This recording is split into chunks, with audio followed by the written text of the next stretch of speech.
guys. Selamat datang lagi di podcastku. Kali ini kedatangan seorang wanita cantik, suaranya merdu. Pokoknya semuanya adalah sama dia lah. Dia pemain piano juga. Dan hari ini aku mau ngobrol sama dia karena kisah si kakak ini nih perjalanannya panjang, pokoknya keren lah. Karena beliau yang awalnya adalah penyanyi kafe, pokoknya dia aktif dulu di kafe, di musik, di mana-mana, dan sekarang dia menjadi pelayan Tuhan di gereja.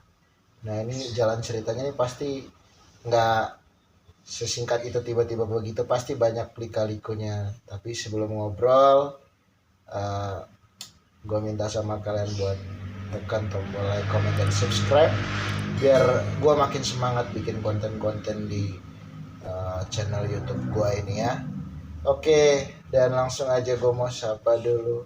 Hai Kak Leni Felicia. Hai Semi, Randi Mandala. Yes, lengkap udah. Tadi gue kurang Maria. Marlina. Oh, Marlina. Cuman karena ada artis gue nggak mau pakai Marlina. Oh iya tahu. Iya, gue dulu dikenalinnya Leni Marlina. Oh iya tahu. Deh. Artis zaman dulu pokoknya. Iya. Nah, dan kali ini gue mau penasaran sih kisah perjalanan hidupnya Kak Leni. Dan sebenarnya Kak Leni kan di Bandung nih juga ngerantau ya. Bahkan dari SD ya kayak. Udah dimasukin asrama Katolik. Wah, itu keren banget. Tapi bolehlah perkenalin dulu Kak Leni. Ini siapa sih sebenarnya? Gitu loh. Aku namanya Leni Anastasia Felicia Leni Marlina. Panjang. Itu saya asalnya sih dulunya lahirnya di Kalimantan Barat. Sintang. Di Sintang. Nah, sekarang lagi terkenal banjir nih sekarang nih. Jadi kalau lihat podcast ini ingat nih, sekarang lagi banjir. Sintang, Kalimantan Barat, jadi terkenal dia. Nah, saya dulu waktu kecil saya ke Bandung itu karena kan urusan dengan mata saya ini kan low vision, semi low vision itu kan adalah tunanetra yang memiliki jarak pandang rendah ya, lemah penglihatan. Nah kayak gitu.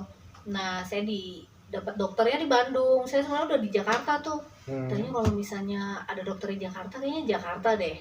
Tapi karena yang sanggupnya di Bandung, akhirnya di Bandung. Terus karena perawatannya itu kan berkala ya, terus lama gitu kan. Jadi nunggunya itu sekolah, ya udah keterusan akhirnya jadi sekolah di Bandung. Jadi mungkin kayak udahlah dan stay di sini aja sampai sekolah, siapa tahu kalau ada apa bisa cepat penanganannya ya, gitu betul, ya. Kayak gitu tuh pertamanya kayak gitu. Ya, gitu. Terus udah gitu terus sampai sekarang di Bandung. Itu awal mulanya kakak datang sampai betah. Nah terus karena berhubung ini channel aku emang banyak ngebahas tentang apapun kontennya, tapi kan sebenarnya tentang musik ya. Yes. Nah perjalanan awal kakak di musik itu apakah dari kecil, dari umur berapa gitu? Ya aku dari umur 8 tahun tuh udah seneng main piano. Nah dulu kakak-kakak tuh suka ngerjain kayak lagu-lagu yang 20 Golden Love Song dulu tuh. Itu kan enak-enak kan kalau misalnya kayaknya anak-anak muda sekarang juga lagi hobi deh lagu-lagu kayak gitu. Kalau udah denger pasti gimana gitu. Mau di cover lagi sekarang malah lagu-lagu lama. Banyak dirilis ulang ya. Nah itu aku dulu udah sering belajar main-mainin karena ngiringin kakak-kakak itu gitu di asrama kan. Nah akhirnya aku seneng sama piano, walaupun waktu itu aku belum ngerti ini nada apa sih yang aku pencet, ya kan nggak tahu. Nah terus tapi lama-lama aku les untuk tahu bahwa ini tuh nada ini nada ini, terus cara fingering seperti apa. Tapi lesnya gitu aja sih gitu. Ya banyak nyari sendiri. Itu guys. Banyak nyari sendiri. Nah aku tuh senang bermusik sampai aku SMP tapi nyanyi nih yang banyak kepake gitu. Iya. Karena waktu itu kan pemain piano pemain keyboard itu numpuk. Nah gitu. Jadi aku banyaknya nyanyi. Terus udah gitu sering tuh diajakin ke kawinan kayak gitu, kawinan ya, ke wedding gitu sering. Terus lama-lama kan kita terbentuk kelompok ya, ada kelompok band, sering ikut festival, dapet juga kayak juara se-Bandung Raya ada satu radio dulu yang bikin gitu. Jadi kita sering dapat. Terus dari situ saya senang nyanyi, kita juga sering ke kafe, nyanyi di kafe. Terus memang nggak terlalu reguler, pindah-pindah gitu ya, karena kadang kan ada event baru kita nyanyi, ada juga yang reguler sih, ada beberapa kafe kita yang reguler waktu itu. Nah terus tapi aku nggak disetujuin. Nah ceritanya tuh aku nggak disetujuin main musik gitu, karena kan image-nya seorang musisi itu apalagi cewek, nah itu kan apa ya, jelek gitu ya, gimana ya saya ceritanya. Jadi dulu tuh aku tuh karena mungkin kayak orang tuaku dan orang yang ngasuh aku tuh juga kan kurang paham tentang hal seperti itu gitu. Walaupun aku bilang enggak kok, aku bisa jaga diri, ya tetap mereka pengen jaga aku sih gitu. Jadi dilarang, terus dimarahin gitu. Jadi pas aku kuliah mau ngambil musik nggak boleh. Jadi ke bahasa Inggris malah bahasa Inggris, iya. Padahal jiwanya bukan di musik. Sampai waktu itu guru piano aku kecewa gitu. Aduh kenapa kamu nggak ngambil aja musik gitu ya? Karena kan papaku sempat ngancam, sempat bilang bahwa kalau kamu nggak ngambil di situ, kamu balik aja ya. Suruh pulang ke Kalimantan. Iya. Aku kan takut balik. Saya ya udah ikut aja walaupun nggak maksimal gitu. Aku nggak ngerasa kuliah tuh aku maksimal nggak.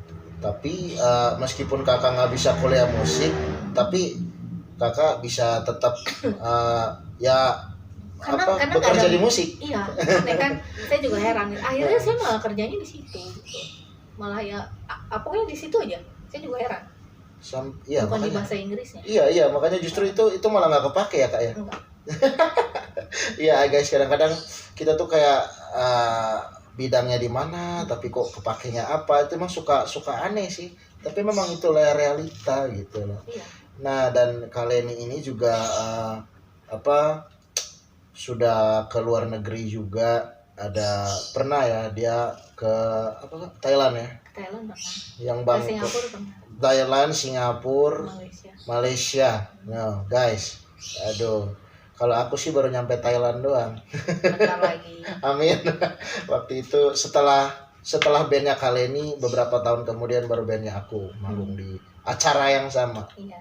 Nah dan kalian penasaran pastikan, dari tadi kan dia ngobrol-ngobrol doang, pengen lihat dia nyanyi. Gua ada loh video cuplikannya guys, kalian bisa lihat nih yang di Bangkok Thailand. Yuk check it out.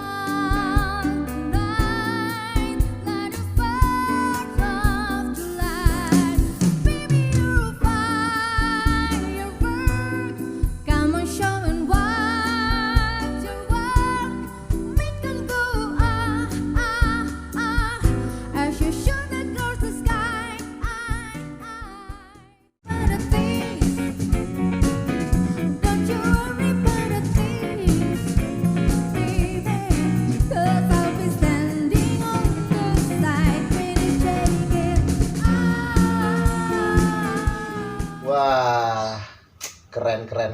Thank you. Ya. Itu tahun berapa sih kak? Waktu 2013. Itu lagunya apa? Firework. Sama Don't Worry About a Thing. Iya, Don't Worry About a Thing. Itu lagu enak banget lagunya. Aslinya sih Stevie Wonder masalah, tapi dibawain nama Incognito.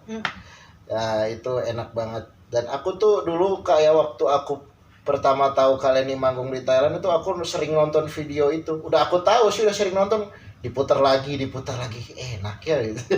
Terus sampai kapan nyampe ke sana gue ya, ternyata puji Tuhan ada jalannya, bisa nyampe terkabul dikabulin sama Tuhan 3 tahun lalu, sekitar 3 tahun lalu aku ke sana main band di sana. Nah dan itu mungkin sekitar perjalanan bermusiknya Kak Leni yang dari ke Thailand, Singapura, Malaysia. Nah beliau ini juga pernah ada dalam fase yang membuat dia itu sangat putus asa karena lagi getol-getolnya kakak bermusik ya, lagi banyak ini itu prestasi, tiba-tiba kakak harus sakit. Oh iya. Dan itu juga mengganggu kuliah kakak ya. Ganggu. Jadi waktu itu kan aku lagi tanggung jawab musiknya tinggi karena Yes. aku kan ada kontrak musik juga. Waduh, iya. Pokoknya ya, tapi untung orangnya baik sih, nggak nuntut gitu ya. Terus aku kan juga ada kerja sama dengan beberapa franchise di Bandung kayak gitu, suka bikin event. Nah, lagi kayak gitu, lagi enak tuh, pokoknya lagi enak-enaknya lah, kerjaan penuh. Saya sehari itu bisa 3-4 kerjaan. Gimana ngaturnya nggak tahu lah, waktu itu emang masih kekuatannya banyak ya, jadi masih bisa gitu. Iya. Nah terus udah gitu tiba-tiba aku jatuh sakit yang aku nggak bisa, ya pokoknya bener-bener drop. Aku udah berjuang untuk kuat tuh nggak bisa, akhirnya memaksa aku tuh harus ninggalin pekerjaan aku itu. Sebenarnya kasihan dengan partner aku ya, karena kan dia juga lagi kerja, dia juga harus cari partner yang lain kan nggak gampang gitu. Tapi gimana lagi gitu ya, memang dia dapat sih, tapi kan ya namanya kita udah lama kerja bareng, tetap ada pengaruhnya gitu kan. Akhirnya nggak lama juga dia nggak nerusin kerjaan itu gitu loh. Terus udah gitu itu terus memang sebetulnya ada sih panggilan pelayanan itu, tapi aku tuh yang masih mengabaikan gitu loh, yang ya masih enak ini gitu ya, masih enak ya, gimana sih namanya kita nyanyi. Terus apalagi tahu dong nuansa kafe yang ada diteriakin orang, maksudnya gemerlap ya, bukan diteriakin yang jelek, tapi gemerlap dan cuan dan ya itu, dan ditepukin yang meriah. Kita kan senang gitu kan. Tapi memang ada kekosongan juga sih kadang ya, kalau misalnya kita udah sibuk tuh kosong juga gitu. Gini ya, kayak gini doang gitu. Tapi ya udah, akhirnya aku sakit, aku ya harus stop. Terus udah gitu sempat mau balik lagi tapi susah karena kondisinya tuh kayak nggak kuat gitu. Aku belum tahu aku sakit apa. Belum tahu. Waktu itu kan dicek di dokter kan nggak kedetek juga. Karena mungkin aku sebenarnya udah diingetin, tapi aku nggak mau ngecek lebih lanjut gitu. Nah terus akhirnya aku waktu itu saya sempat baik, tapi saya untuk masuk ke pekerjaan itu tuh susah, nggak tahu kenapa ya, mau balik tuh susah gitu. Kayak ada halangan untuk balik gitu, jadi gimana ya, pengen coba masuk lagi nggak bisa aja. Nah, pokoknya ada aja yang penghambatnya. Iya, ada aja penghambatnya. Mau masuk lagi ke kafe, mau masuk lagi ke musik itu gitu susah. Nggak tahu partner saya yang kenapa, nggak tahu, pokoknya susah deh. Banyak teknisnya ya. Iya, banyak teknisnya. Akhirnya aku jadi udah aja stop. Memang ada beberapa wedding yang diambil, tapi ya udah nggak semeriah dulu lah gitu. Nah terus udah gitu aku sempat merasa gimana ya gitu, tapi ya kayak kamu ya, down yang percaya diri kita turun gitu loh, drastis. Sempat kayak gitu, gue masih bisa nggak ya bermusik, masih bisa nggak gue nyanyi gitu kan. Nah tapi satu hari itu saya sempat ngebantu satu gereja di Jakarta untuk mereka mau bikin kayak album choir gitu. Terus aku diminta bikin musik. Aku waktu itu belum banyak pengalaman bikin musik, tapi ya udah beraniin aja ya, mungkin itu jawaban dari pelayanan. Beres sih, album itu selesai gitu. Tapi saya juga nggak punya loh albumnya, nggak tahu kemana. Itu kondisi itu masih zaman kaset ya. Kondisi kakak masih sakit, udah sakit, udah. Tapi belum tahu, cuman nggak ngedrop sih, karena itu kan nggak capek. Berarti itu belum sampai di fase yang parah itu. Belum tahu kan, belum tahu. Nah terus udah gitu saya sempat ikut festival lagu rohani, juara tuh, itu jarang-jarang kan. Iya, aku tahu itu festival.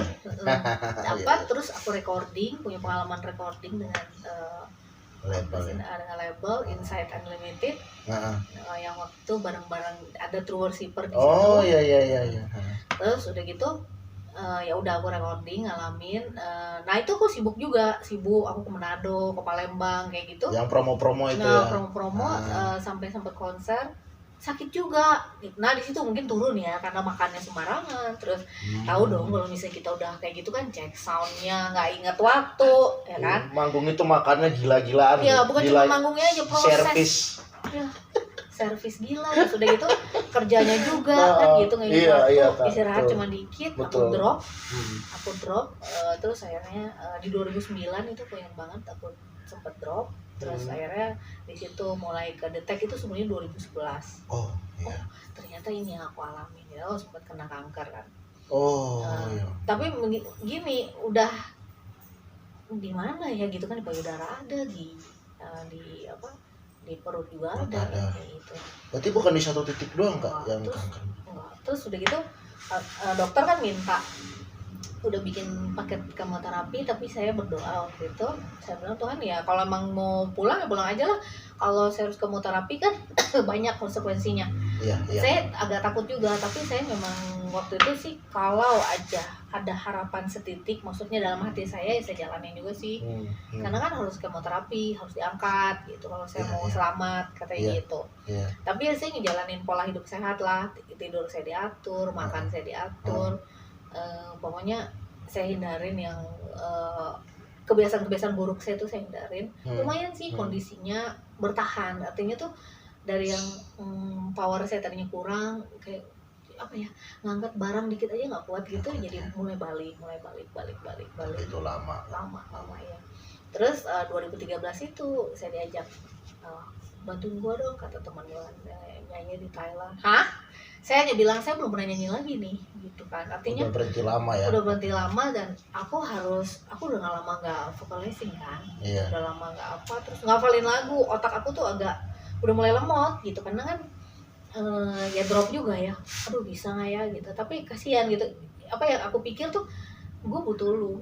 Saya selalu berpikir gini, kita kan melayani itu kan ketika teman kita seperti itu juga kita kan melayani, kan. Kalau kita menolong teman atau gimana tuh kita melayani. Akhirnya aku terima dengan kondisi yang iya dan tidak, dan aku cuma latihan itu berapa jam doang ya? 1 kali? 2 kali, tapi hanya dikit waktunya. Jadi itu belum. Karena waktunya memang benar-benar mepet saya berangkat itu. Karena bukan saya harus yang berangkat. Orang lain. Ya tiba-tiba Tuhan tuh yang kasih, lo tuh masih bisa. Saya belajar di situ, kamu tuh masih bisa kok, nggak sehancur itu gitu kan. Terus akhirnya dari saya ke Thailand itu, walaupun sebetulnya penampilan saya menurut saya tidak maksimal gitu ya, karena kan pasti persiapan saya kurang dan kondisi saya juga baru ya dipaksain naik sebenarnya. Terus akhirnya ya aku akhirnya pulang dari Thailand, aku lihat juga ininya di teman aku yang ngerekam, jadi mereka dari Thailand kan kirim, makanya kita bisa upload di YouTube. Terus akhirnya aku lihat, oh ternyata aku masih bisa ya, artinya walaupun dengan banyak kekurangan kalau menurut aku gitu, tapi it's okay lah gitu, Tuhan tuh masih kasih gitu. Akhirnya ada rasanya tuh udah panggilan pelayanan gitu. Kalau memang karena saya merasa Tuhan tuh masih nyelamatin hidup saya gitu, artinya ya maksud gue tuh yang ngerasa deh kalau sampai hari ini gue masih ada kan, dengan tanpa gue kemoterapi dan minum obat loh, artinya kan ya Tuhan masih sayang dan masih mau saya melakukan sesuatu gitu loh. Terus akhirnya aku masuk ke pelayanan. Masuk ke pelayanan itu juga dengan membangkitkan kepercayaan diri, karena beda gitu. Yang tadinya aku nyanyi, beda loh ketika kita nyanyi dengan kondisi seperti itu, sementara kita harus memuji Tuhan dengan cara yang berbeda. Itu buat kita juga ada tekanan psikologis yang berbeda. Untuk mengubah situasi itu tuh nggak gampang, aku butuh adaptasi itu lama sekali. Dan untuk ngafalin satu lagu yang tadinya bisa cepat, ini bisa sampai seminggu toh. Karena kan tuntutan dari pelayanan itu kan beda loh. Kita bukan yang kamu luar biasa bukan gitu, tapi kita benar-benar ngarahnya ke Tuhan. Ini kakak bisa menjabarkan nih antara pemain musik pelayanan dan sekuler nih, biar teman-teman juga bisa lebih ngerti. Kalau sekuler kan kita dapat hadiahnya langsung yang kita rasain, misalnya nih ketika kita main bagus ya, rewardnya langsung uang, pujian. Nah, tapi kan kalau kita melayani Tuhan, kesannya kita nggak dapat apa-apa loh. Emang nggak dapat apa-apa kan? Duit. Ya bukan aku merendah, bahkan aku juga menganggap di dalam Tuhan itu kita nggak diberkati, udah diberkati. Tapi nggak seperti itu caranya gitu. Ya kalau kita lagi melayani di gereja, masa orang mau tepuk tangan begitu ya? Wah lu keren, nggak mungkin gitu. Pasti kadang diem gitu, apalagi kalau ditaruh di acara yang misalnya yang kayak apa sih namanya Moy? Kayak misalnya yang bukan sakral banget, yang senyap gitu. Kan ada gereja-gereja yang seperti itu. Wah itu kan ya selamat deh, ya udah gitu, kayak yang cuek, tapi padahal semua orang tuh menghargai kita. Dan pelayanan kita yang kita rasain tuh langsung terkirimnya ke Tuhan kok. Yang kita rasain tuh sukacita. Yes. Nah, rewardnya beda. Rewardnya tuh panjang. Melayani Tuhan tuh panjang rewardnya. Betul. Kalau melayani yang begitu aja yang hanya kesukaan kita selesai, malam itu selesai. Oh ternyata gue dapet pujian banyak, selesai. Tapi melayani Tuhan sepanjang hari, sepanjang tahun kamu dapat reward. Gitu. Jadi setelah kakak melayani Tuhan mungkin ada pengalaman nggak yang kakak dapat? Mungkin gua nggak seperti di zaman gua masih bersinar di kafe, gua di label apa segala macam, tapi Tuhan tuh kayaknya hidup gua dipelihara terus. Pokoknya ada nggak momen-momen yang tiba-tiba kakak tuh mungkin setelah beberapa tahun kakak melayani baru kakak nyadarin ternyata cara Tuhan menyertai gua itu seperti ini selama bertahun-tahun. Sangat. Kalau dulu dulu kita udah tahu kita mau dapat berapa. Kalau lo kayak gini deh, kamu punya job aja, kamu kan udah pasti gue dapat duit, kan?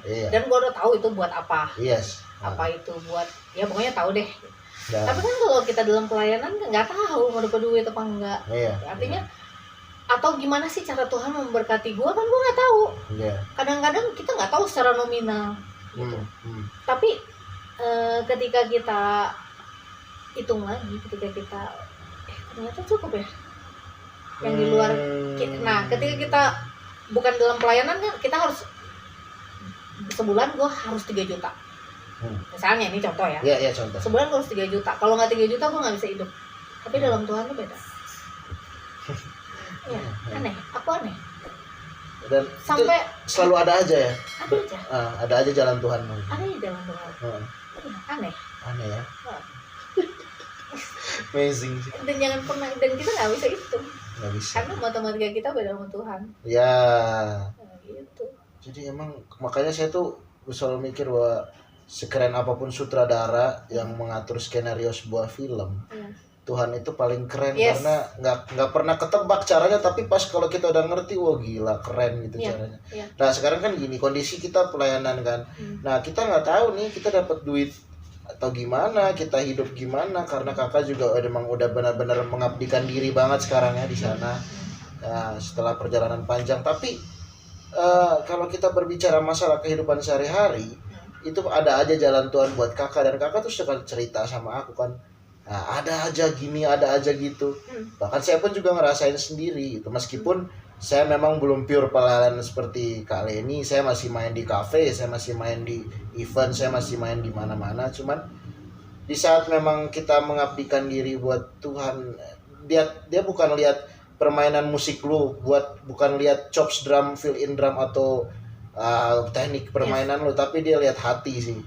Dia lihat hati pada saat lu main. Jadi lu main bagus, kalau hatinya enggak tulus juga ya nonsens aja gitu. Tapi aku nggak bilang kalau orang main di kafe itu jelek ya. Itu artinya gini, kan dalam hidup kita tuh beda-beda gitu ya.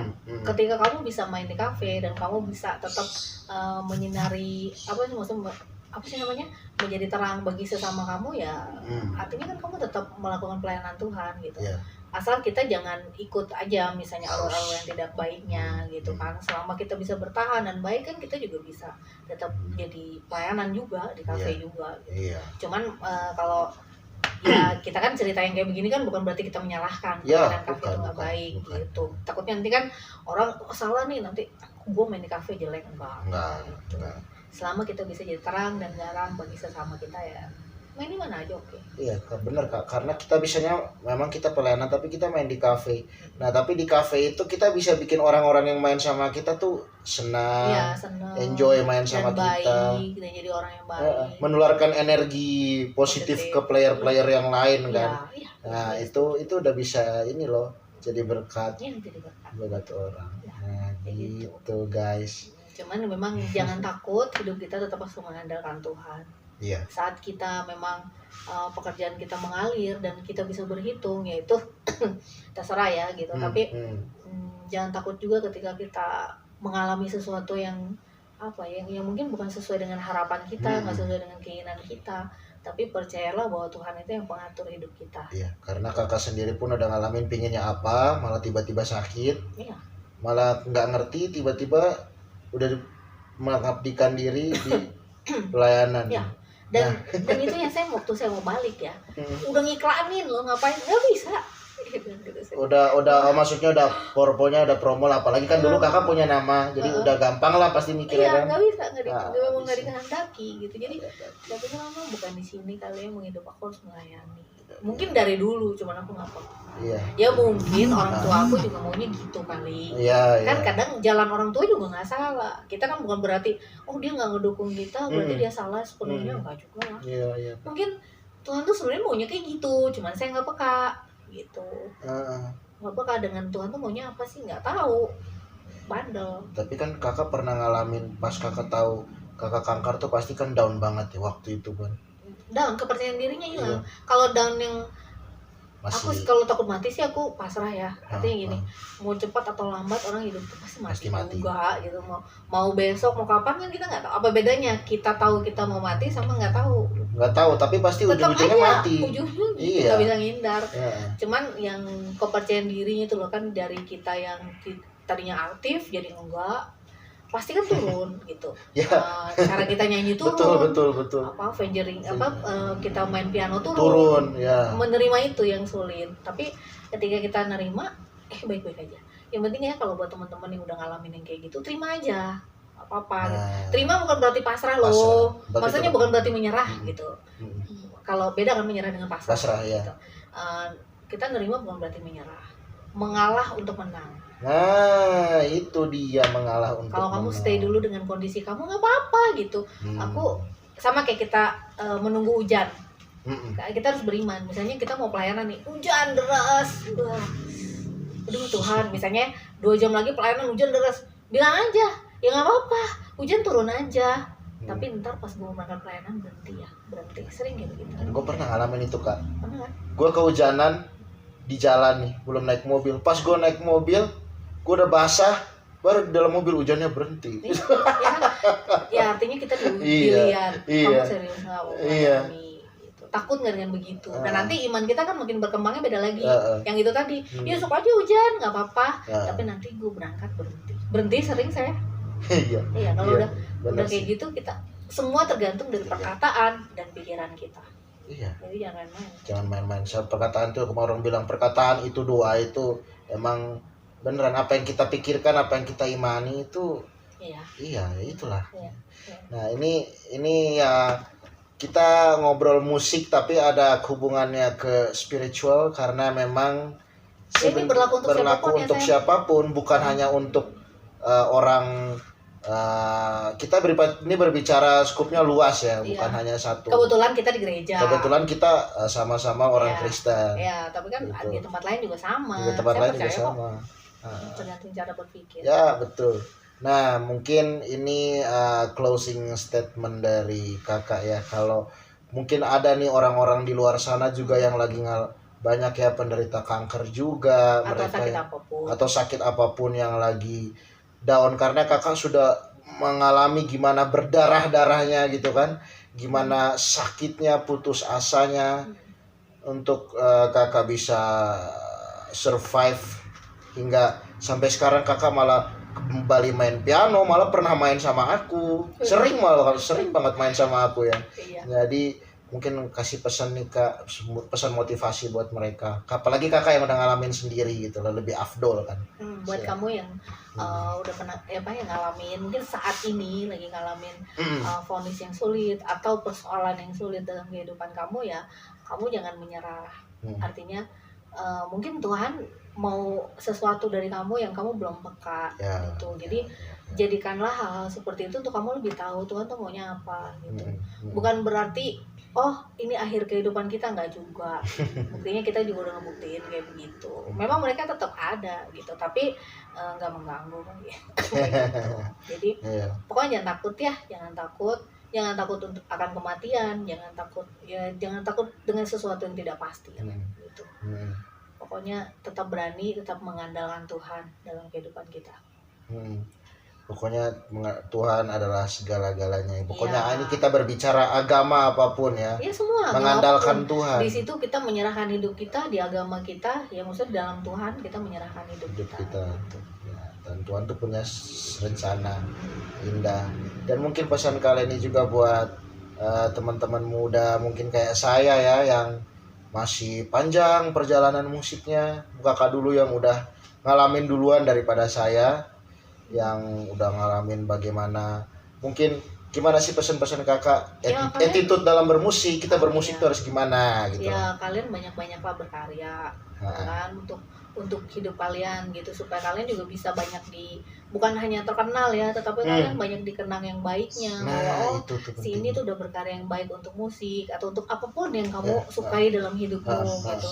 Jangan sampai disia-siain waktunya untuk hal-hal yang nggak berguna gitu, karena kan apalagi kalau kita misalnya tiba-tiba sakit atau apa nggak bisa berbuat sesuatu tuh itu ngerasain sulit banget gitu. Selama kamu masih bisa sehat, kamu masih bisa ya berkarya, lakukanlah sebanyak-banyaknya. Nggak usah mikir aduh gue mau dapat berapa ya dari ini, nggak usah mikir itu, tapi pasti apa yang kamu lakukan itu semua nggak sia-sia. Amin gitu. Jadi teman-teman, kalau kalian jadi intinya dari pesan kalian itu gunain kesempatan yang ada, apa yang ada sama kalian, potensi. Kalau yang malu ya jangan disembunyiin, dikembangin gitu ya. Nah gitu teman-teman, kreatif. Nah sekarang kan dituntutnya kita kreatif. Iya, nggak usah bergantung sama teman. Nanti kadang, aduh gue kok nggak diajakin, kok nggak gini, jangan. Ya. Yes. Oke, dan ini juga pesan-pesan juga buat gue ya, karena gue juga karir gue masih panjang, perjalanan gue juga masih panjang di musik, jadi banyak lah gue bertanya sama Kak Leni ini tentang ya, mau tentang ya hal yang lain maupun tentang musik, dan emang ya banyak belajar lah pokoknya. Thank you. Ya, oke teman-teman. Mudah-mudahan obrolan kita hari ini bermanfaat ya kalian, buat orang-orang yang akan nonton ini, buat para subscriber gua juga bisa memotivasi. Subscribe Semi ya. Channel YouTube Sami Mandala. Itu banyak konten tentang musiknya di situ, mau podcast, mau lagu karya saya sendiri. Saya juga udah subscribe. Thank you. Aku juga sudah subscribe channel YouTube. Oh iya, ada channel YouTube-nya Kak Leni, namanya Leni Felicia. Nanti aku tulis di itu deh, deskripsinya. Leni Felicia. Jadi teman-teman boleh subscribe, banyak tuh kontennya di situ. Banyak. Berantakan kontennya. Pokoknya kata kali ini mah apa yang bisa bikin mah bikin gitu kan. Jadi jangan lupa subscribe channel YouTube Kak Leni Felicia, dan channel YouTube aku Sami Mandala. Oke guys, sampai ketemu lagi. Pokoknya sehat dan damai sejahtera buat kalian semua. Pokoknya yang terbaik deh buat kalian semua, teman-temanku di luar sana, para musisi, para session player. Pokoknya sehat terus. Oke, bye-bye. Bye.